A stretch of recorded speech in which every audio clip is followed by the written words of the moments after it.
Olá pessoal, bom dia, tudo bem?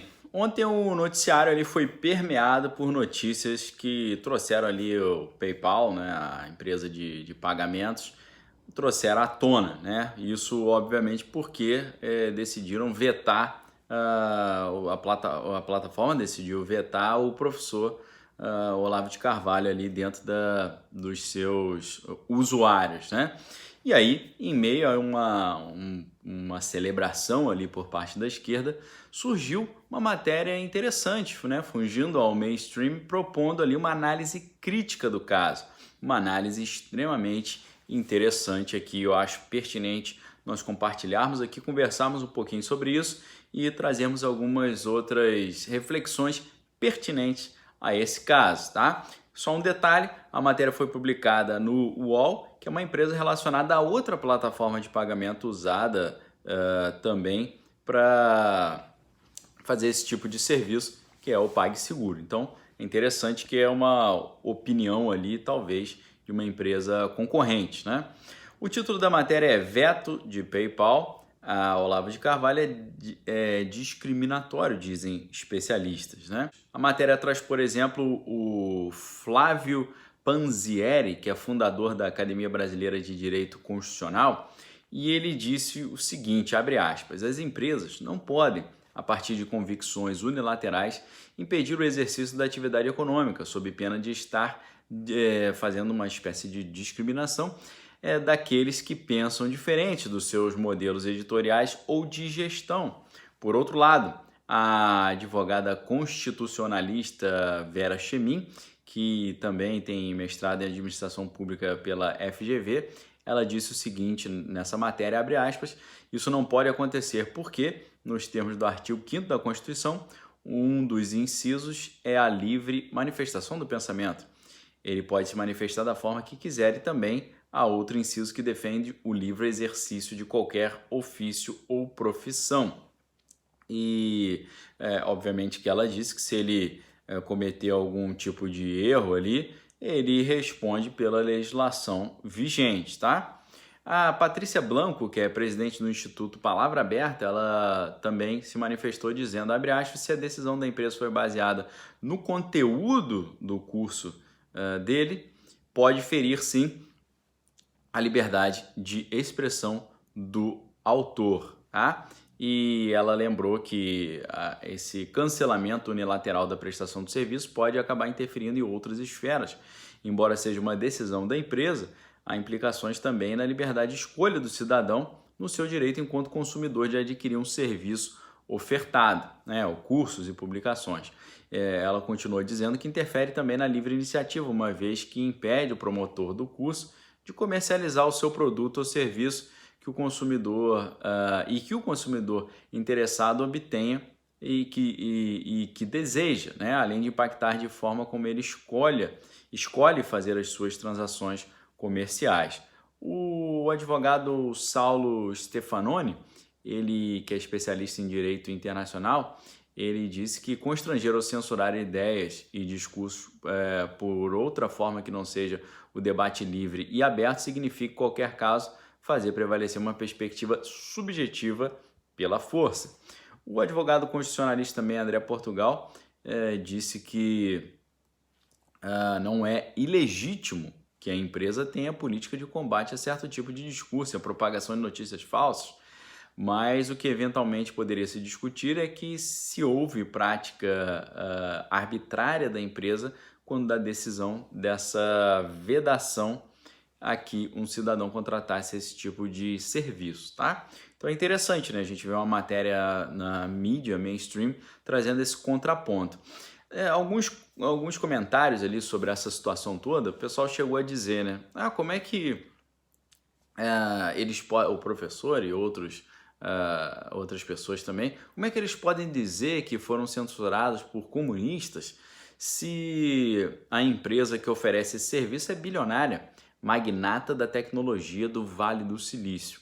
Eu achei extremamente interessante esse questionamento, porque ele abre margem para a gente entender algo muito importante que está por trás, não apenas do modus operandi dessas grandes empresas magnatas da tecnologia do Vale do Silício, mas também o modo de funcionamento, o modus operandi das próprias redes sociais que nós temos hoje e que tanto utilizamos, tá?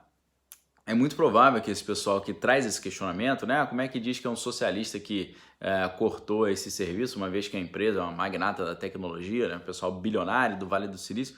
É bem provável que esse pessoal nunca tenha ouvido falar no conceito de maoísmo digital. Para explicar melhor esse conceito, eu vou trazer para a nossa conversa o Jaron Lanier, que é diretor de tecnologia da Microsoft e criador, para você ter uma ideia, do termo realidade virtual. Ele criou os primeiros modelos de realidade virtual e para explicar essa novidade ele criou esse conceito, tá? Além disso, o Jaron Lanier foi um dos pioneiros lá do Vale do Silício e foi também um dos fundadores da Wired, a mais importante revista sobre o mundo digital nos Estados Unidos. Em 2010 também, a revista Time elegeu o Jaron Lanier como uma das 100 pessoas mais influentes do mundo, tá? Tô falando um pouco sobre o histórico dele aqui para você entender a importância que esse cara tem no meio tecnológico. Ele escreveu um livro muito importante em 2010, chamado, em português a tradução foi Gadget, Você Não É um Aplicativo. Nesse livro, ele já trazia um alerta que é extremamente atual. Nesse livro, o engenheiro já defendia a ideia de que a internet pode conduzir a humanidade a essa espécie de maoísmo digital. E eu vou explicar para vocês o que é isso, né? Para o Jaron Lanier, o problema está no modelo de internet que acabou prevalecendo. Ele afirma que 50 anos atrás, quando as primeiras ideias sobre uma rede mundial de computadores começaram a aparecer, vários modelos de internet disputavam qual seria o vitorioso. Segundo Lanier, o modelo que venceu está longe de ser o melhor, porque nele existe um grande perigo de nós sermos conduzidos a esse tal de maoísmo digital. Esse termo aparece pela primeira vez em 2006, em um dos artigos mais importantes de Jaron Lanier, intitulado Maoísmo Digital, os perigos do novo coletivismo online. Esse artigo foi escrito na revista Edge. Nesse artigo, o autor faz uma crítica forte a modelos como Wikipédia, porque passam a ideia de que constituem uma espécie de inteligência coletiva onisciente, que supostamente saberia de todas as coisas, também chamada de sabedoria das multidões. Ou seja, o maoísmo digital seria essa ideia de que na internet tudo tem que ser coletivo, tudo tem que ser gratuito.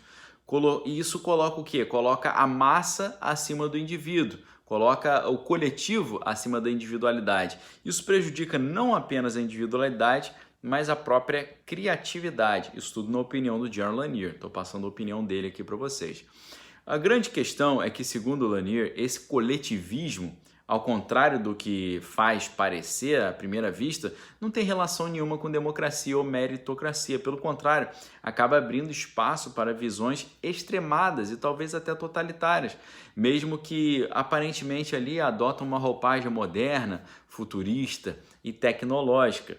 O Jaron Lanier, para explicar melhor esse problema, ele propõe um retorno à ideia original da internet, né? Para você ter uma noção, essa ideia original da internet remonta ao ano de 1965. É claro que tinha outro nome naquela época. Em 65, o Ted Nelson, ele foi um dos pioneiros da tecnologia da informação. Ele criou o projeto Xanadu, ou Xanadu em inglês. A ideia era que cada um pudesse postar coisas na rede e saber quem usou o seu conteúdo, de forma que você pudesse ganhar dinheiro com isso, com uma espécie de micropagamentos. Dessa maneira, surgiria um tipo diferente de relacionamento daquele que existe hoje. Porque, ao contrário da internet que existe hoje, se fosse adotado esse outro modelo, não existiria a ideia de que tudo é de graça, de que tudo está disponível. Pelo contrário, as relações construídas na internet e nas redes sociais seriam calcadas em valores como responsabilidade e confiança, valores sem os quais nenhum tipo de relacionamento no mundo real é possível, seja ele um relacionamento pessoal, sentimental ou até uma relação econômica, tá? A tristeza é que no mundo atual o único jeito de melhorar a internet é criando punições, tá? E aí veja o que o PayPal fez, uma punição. Se você, por exemplo, for grosseiro com as pessoas, se prejudicar os outros ou se infringir as regras da comunidade, pode ter o acesso cortado, pode ser processado ou pode sofrer algum tipo de pena. Então, dentro desse modelo de internet atual, que não trabalha em cima desses valores mais nobres, a única maneira de você mudar o comportamento é através do castigo, né? Mas não é possível, segundo Jaron Lanier, criar uma sociedade apenas baseada no castigo, porque as pessoas precisam ter algum tipo de benefício. Se temos ali uma realidade em que a única maneira de melhorar o comportamento dos outros é através de punições, segundo Jaron Lanier, vai ser criada uma sociedade negativista, negativa, e não só negativa, mas também com um traço autoritário. E é isso que a gente está vendo aí, né? Esse tipo de decisão arbitrária. E o problema é que com a internet de hoje, o problema é que ela deveria ser capaz, já que a gente vive numa sociedade capitalista, de ajudar as pessoas a ganhar dinheiro a partir delas e não trazer esses conglomerados que dominam toda essa monetização, né? Vocês vejam o controle que eles têm de falar, a gente não quer mais que você ganhe dinheiro com o nosso serviço e corta o serviço, né? O problema é que esse modelo de internet que parece ser livre, democrático, não tem nada a ver com liberdade, segundo o Lanier. Para ele, a liberdade não é sinônimo de gratuidade, ou seja, livre não é sinônimo de grátis. A proposta original da internet era uma espécie de mercado sem fronteiras, mas nas décadas de 70 e 80, o Jaron Lanier explica que surgiu uma concepção de que tudo deveria ser gratuito. E nessa época, segundo Lanier lembra, as pessoas nos ambientes acadêmicos americanos defendiam uma visão de mundo na linha desse maoísmo digital. Havia sempre ali, por trás da visão ideológica dos professores, que o dinheiro seria algo ruim, dinheiro seria mal. Aí o Jaron Lanier lembra que grande parte dos pioneiros da internet cultivavam isso que ele chama de fantasias comunistas, tá? Esse pessoal magnata da tecnologia, segundo Jaron Lanier, muitos deles cultivam essas fantasias comunistas. O resultado acabou sendo um prejuízo duplo com a aplicação desse modelo aí de tudo é gratuito, mas a gente vai monitorar tudo. Por quê? Segundo Jaron Lanier, nós vivemos em um mundo capitalista, mas no qual as recompensas não chegam a quem vive do seu cérebro e dos seus talentos. No final das contas, o que acabou acontecendo foi prejudicar os setores que são mais criativos da nossa sociedade. E aí o que acontece? Como tudo é gratuito, né? Como não tem uma mensalidade, as plataformas ficam fazendo mineração de dados, usando ali os dados das pessoas, repassando esses dados aí para empresas de propaganda, às vezes usando esses dados aí para poder encaminhar publicidade, né? E ganhando rios de dinheiro com isso. Mas isso a custo de fazer uma grande engenharia social, porque altera o comportamento dos usuários da rede por meio de processos behavioristas de alternância entre estímulo e punição. Um exemplo claro disso, né, que está nesse modelo e de que esse modelo não é muito saudável, é o fato de que muitos desses magnatas da tecnologia não deixam os seus filhos usarem os próprios produtos que eles criam. Basta você procurar na internet matérias, por exemplo, essa que tem o título é o seguinte: estes foram os motivos para Gates e Jobs criarem seus filhos bem longe da tecnologia. Gates, criador da Microsoft, e Steve Jobs, criador da Apple. Se você ler um artigo como esse, você vai entender tudo, né? Engenharia comportamental com base no behaviorismo, que se baseia na ideia de que você pode alterar de forma confiável o padrão de comportamento de uma pessoa ou de um animal através de um ciclo de feedbacks, sempre medindo ali os resultados através da análise e da mineração desses dados.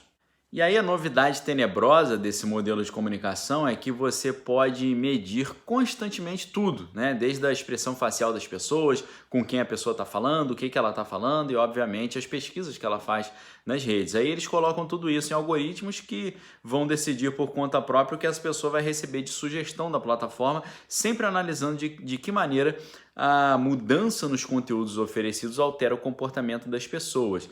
Eles criam modelos a partir dos dados de milhões de pessoas, né, o famoso Big Data, né, os grandes dados, e usam essas estratégias estatísticas e também algoritmos e de modo a perceber que são sim capazes de mudar o comportamento das pessoas. Numa entrevista muito interessante que o Jaron Lanier deu em 2018, que foi publicada no El País, ele afirma que o objetivo número 1 é prender as pessoas no uso dos aplicativos e das plataformas e das redes sociais, de formas que elas continuem a usar e sintam que tem que estar lá o tempo todo, tá? Segundo o Lanier também, o segundo objetivo é satisfazer os verdadeiros clientes, que são aqueles que realmente pagam ali para manipular e mudar as regras, mudar as pessoas, talvez para que elas comprem algo ou que elas se desencantem com uma eleição, por exemplo, e deixem de votar, né? E aí o Jaron lembra que a negatividade, né, aquilo que é negativo, funciona melhor do que o positivo, e é assim que o mundo inteiro fica horrível, né? Segundo ele diz. Mas ele defende que é uma maneira de melhorar essa realidade. Uma realidade em que, né, ao contrário de ser tudo gratuito e você manipular as informações pessoais das pessoas para transformar o comportamento, ele diz que, por outro lado, não precisa ter essa realidade de behaviorista de punição e recompensa. Ele diz, por exemplo, nessa matéria do El País, que na virada do século havia uma grande convicção de que tudo na internet teria que ser grátis, né? E que o único modelo de negócio era o modelo de publicidade. Você bota ali tudo gratuito, não tem assinatura, não tem mensalidade, você bota propagandas e ganha dinheiro com a propaganda, né? Só que ele diz que empresas como a Netflix decidiram provar que não é exatamente assim, né? Eles viram que, graças à internet, eles podiam ter uma relação direta com as pessoas e eles arriscaram para ver se as pessoas estariam dispostas a pagar uma mensalidade para assistir o conteúdo que eles gostam. E isso trouxe um resultado extremamente positivo para a indústria, né? Porque mostrou um cenário que muitos descrevem ali como uma época áurea da televisão, porque passa de um modelo grátis para um modelo pago. E aí o Jaron Lanier defende que, da mesma maneira, hoje a gente acredita que o modelo gratuito das redes sociais é o único modelo possível, porque muita gente cresceu com ele. Mas ele falou que se houvesse uma maneira de pagar, haveria mais acesso à informação de qualidade e mais pessoas qualificadas ali, jornalistas trazendo informações de alto nível. Ninguém sabe exatamente como seria, né? Ninguém sabia como seria essa ideia da Netflix. Ele diz que é preciso inventar, mas também não tem como dizer que não dá, porque ele fala que isso é ridículo, né? Aí o Jaron Lanier vai dizer que é preciso se perguntar como é que as pessoas não pagavam, né, pelos jornais no começo, né? Quando o jornal cria uma fama ali de que é confiável, isso é parte do valor agregado dele, isso é a construção de valor. E as pessoas que procuravam a qualidade tinham onde encontrar essa qualidade.